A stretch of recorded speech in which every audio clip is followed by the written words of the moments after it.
ক্ষমা চাওয়া লাগবে, ক্ষমা চাওয়া লাগবে, ক্ষমা চাওয়া লাগবে। এখানে আমি কি কোনো দলের নাম বলেছিলাম, কাউকে গালি দিয়েছিলাম?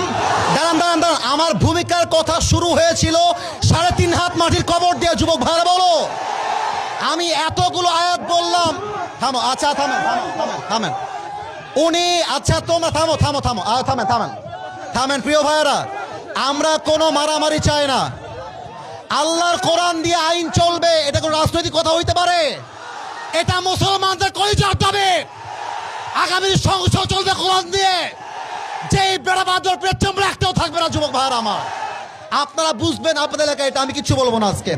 তোমরা আমার সঙ্গে থাকবা তো ইনশাআল্লাহ? তোমরা আমার পক্ষে আছো তো ইনশাআল্লাহ? আবার দেখা হবে না সুন্নাল্লাহি ওয়া তাওয়াক্কালি ওয়া বাশশিরিল মুমিনিন। ইনশাআল্লাহ দেখা হবে ইনশাআল্লাহ।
আপনি যদি আইন সহ্য করতে না পারেন, আপনার ইমাম